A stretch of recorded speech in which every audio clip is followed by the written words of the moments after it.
Hello बच्चों, स्वागत है आप सभी का मेरे यूट्यूब चैनल एजुकेशन अड्डा में।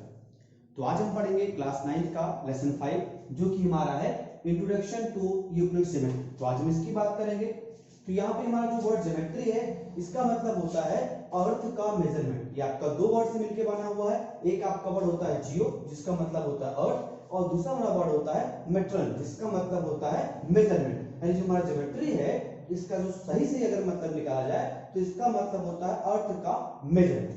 तो अब बात आती है अर्थ का मेजरमेंट। तो यहाँ जो हमको मेनली पढ़ना है ये आपका पढ़ना है यूक्लिड जे के बारे में। यानी यूक्लिड जे ने अपनी एक बुक लिखी जिस बुक का नाम है एलिमेंट्स, और उसको उन्होंने 13 चैप्टर्स में डिवाइड किया और आगे चल के उनका हर एक चैप्टर बन गया एक बुक।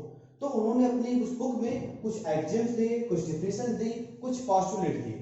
तो शुरुआत हम करेंगे यूक्लिड जी के डेफिनेशन से।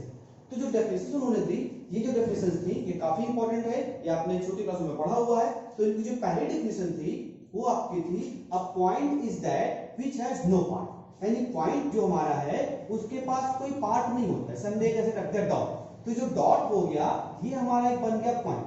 अब इस पॉइंट के पास ना तो लेंथ है, ना ही ब्रेड्थ है, और ना ही इसके पास हाइट है। यानी कि जो पॉइंट होगा उसके पास कोई अदर पार्ट नहीं होंगे, सिर्फ उसको हम डॉट मानते हैं। वो क्या होता है, वो एक्चुअली एक पोजीशन को रिप्रेजेंट करता है जिस पोजीशन की हम बात करते हैं। दूसरी इनकी डेफिनेशन थी a line is a breathless length. जो हमारी एक लाइन होती है, ऐसे अगर हमने एक लाइन खींच दिया तो जो हमारी ये लाइन है ये ब्रेथलेस लेंथ, मतलब इसके पास ब्रेथ नहीं होगी। नॉर्मली जो हम लाइन खींचते हैं उसमें हमको थोड़ी बहुत ब्रेथ दिखाई पड़ती है, बट अकॉर्डिंग टू यूक्लिड, अगर हम यूक्लिड जी की बात करें तो इन्होंने जो लाइन कहा था उसके पास केवल लेंथ होगा, यानी उसके पास कोई भी ब्रेथ नाम की चीज नहीं होगी। वो सिर्फ आपका एक रखेगा और वो आपका होता है लेंथ।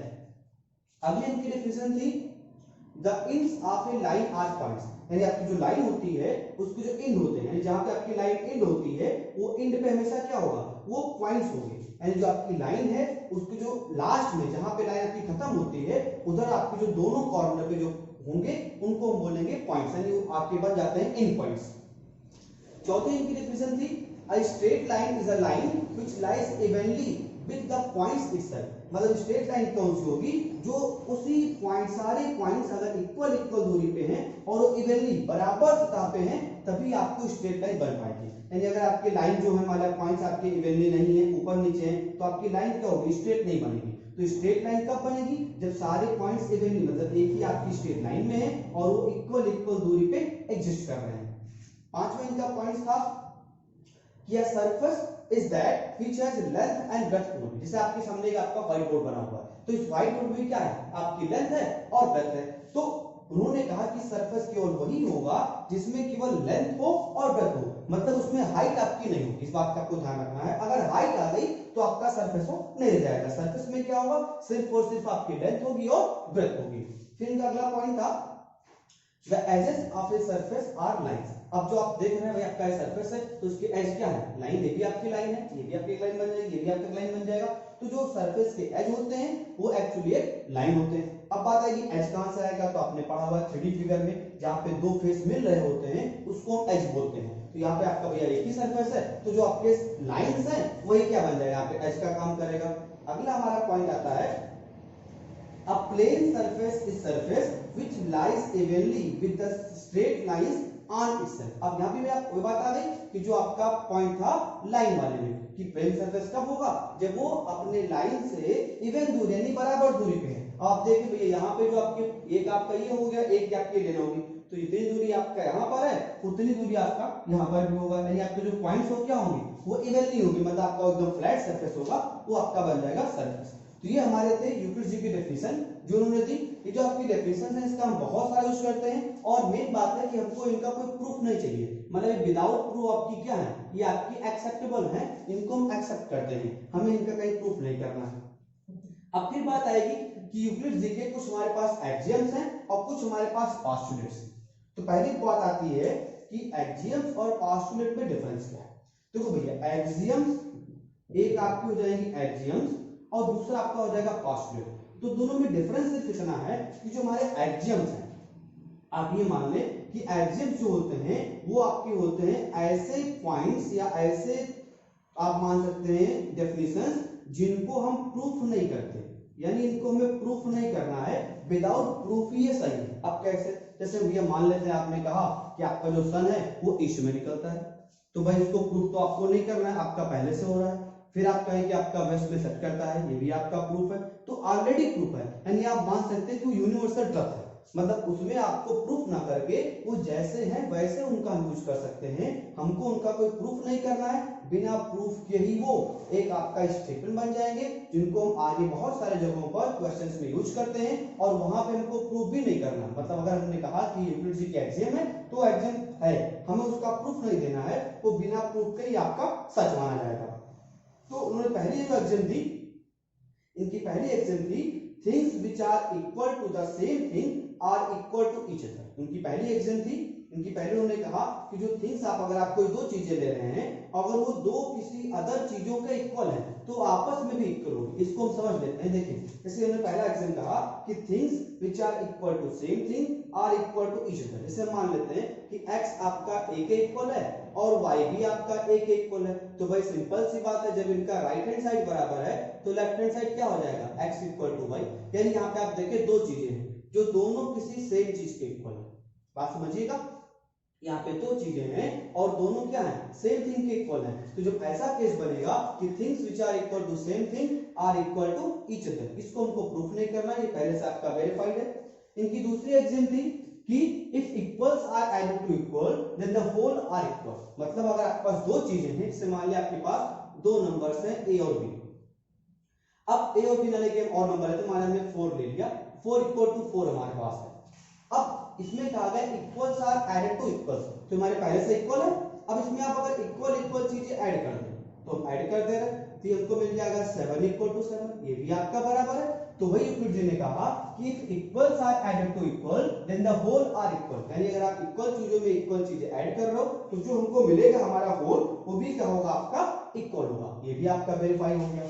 तीसरा इन्होंने फिर कहा कि if equals are subtracted from equal then the whole are equal। Same आपका चीज ऐड वाला ही, इन्होंने कहा कि अगर आप इक्वल में से इक्वल को सब्ट्रैक्ट कर रहे हैं, जैसे मान लेते हैं 4 हमारा इक्वल टू 4 है, अब दोनों में से हम 1 1 माइनस कर दे रहे हैं, हमने इक्वल को सब्ट्रैक्ट कर दिया, तो जो हमको मिलेगा वो भी आपका क्या मिल जाएगा, इक्वल। यानी इन्होंने कहा कि अगर आप इक्वल में से इक्वल को सब्ट्रैक्ट करते हैं तो जो हमको होल पार्ट मिलेगा that is also equal to each other. अब इनकी जो नेक्स्ट एक्सियम है वो आपका है things which are coincident to one another are equal to one another. अब यहाँ बहुत आपका मेन पॉइंट है, इसको समझिएगा।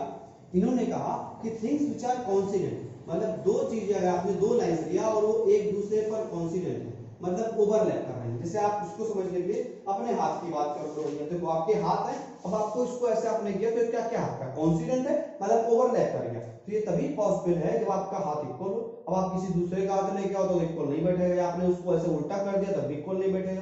तो यहाँ पे बात क्या है कि अगर दो चीजें कॉन्सिडेंट है मींस एग्जैक्टली ओवरलैप कर रही हैं, then both things are equal to each other, मतलब जो दोनों चीजें होंगी वो आपस में भी इक्वल होगी।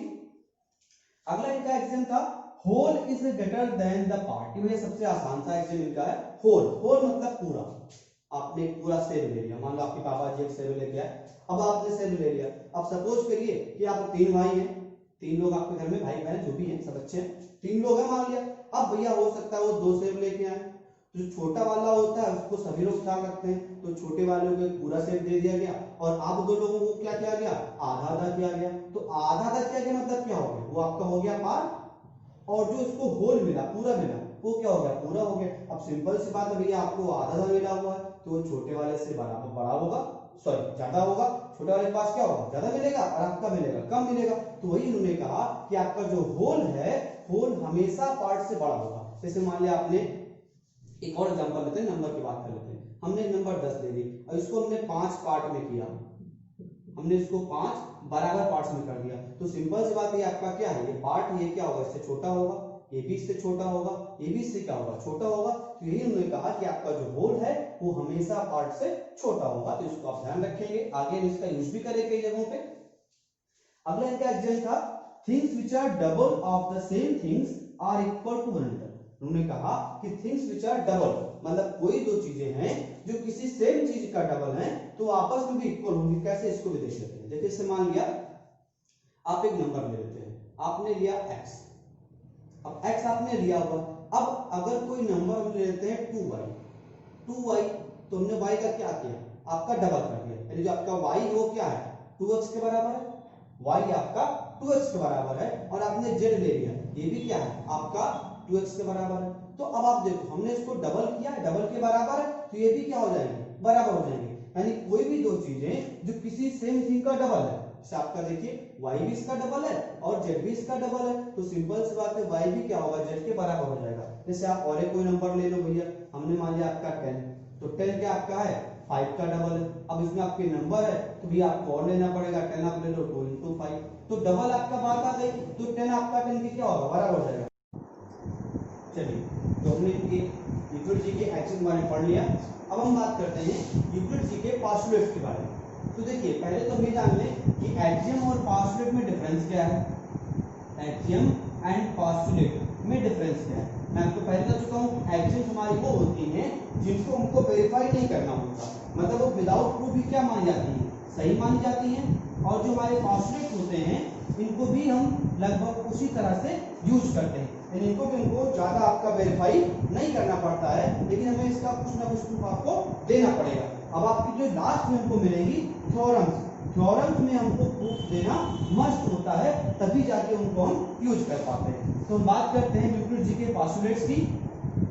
तो इनका जो पहला पोस्टुलेट था कि स्ट्रेट लाइन में be drawn from any one point two other point, यानी अगर आपको एक स्ट्रेट लाइन ड्रा करना है तो आप कहीं से भी उसको स्टार्ट करें। आपने एक पॉइंट लिया, यहाँ से आपने इधर खींच दिया, आपने एक लाइन लिया आप इधर खींच दिए, या आपने एक पॉइंट यहाँ पे लिया आप इधर खींच दिए, मतलब जिधर भी आप चाहें तो आप स्ट्रेट लाइन को ड्रा कर सकते हैं एक पॉइंट से दूसरे पॉइंट की तरफ, इसमें आपको कोई समस्या नहीं आने वाली है।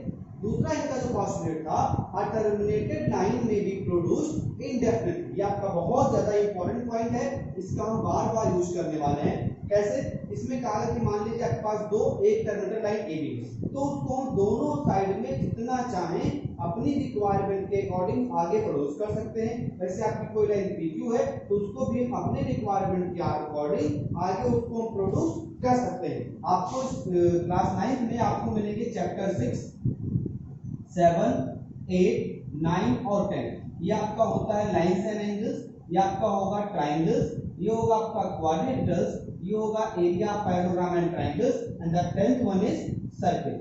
इन सारे चैप्टर्स में हम इस पोस्टुलेट का बहुत ज्यादा यूज करेंगे, यानी कई बार हमको फिगर्स में प्रूफ करना होगा, तो प्रूफ करने के लिए हम लाइंस को आपके आगे जाके प्रोड्यूस करेंगे, इसका हमें बहुत ज्यादा यूज करना है, तो उसको आप ध्यान रखेंगे।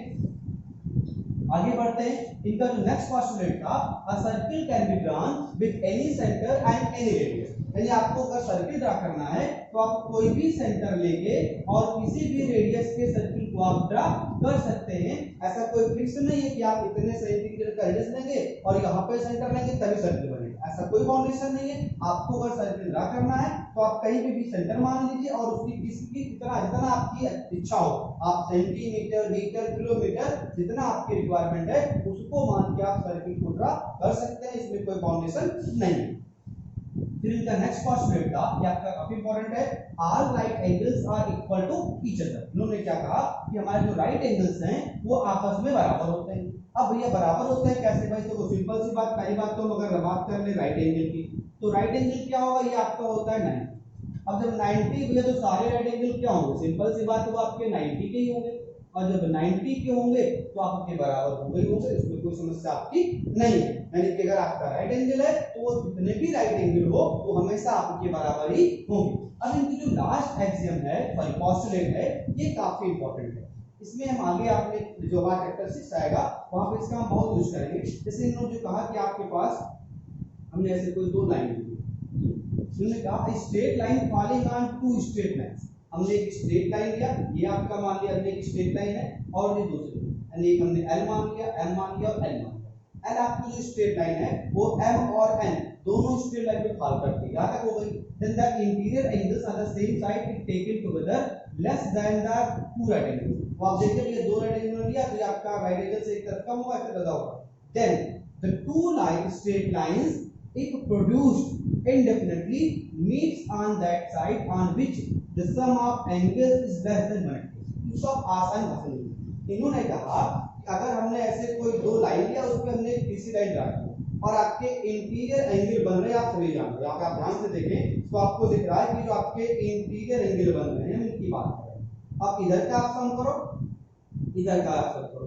अब अगर इन दोनों एंगल्स का सम 180 से कम आ रहा है या इन दोनों एंगल्स का सम 180 से कम आ रहा है, मतलब ये जो हमारी लाइंस हैं ये उस तरफ मीट करेंगी जिस तरफ उनके इंटीरियर एंगल्स का सम 180 से कम, 180 से कम है, मतलब वो दो राइट एंगल से कम होगा तो आपकी लाइन उस तरफ कट कर जाएगी। ये हमारी यूक्लिड जी की एलजेब्रा और पोस्टुलेट्स है।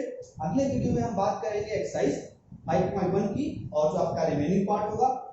तब तक के लिए आप घर पे पढ़ाई करते रहें, खुश रहें। अगर आपको लग रहा है कि मेरे वीडियोस आपकी हेल्प कर रहे हैं तो प्लीज मेरे चैनल को सब्सक्राइब करें और मेरे वीडियोस को लाइक और शेयर करें। Thank you.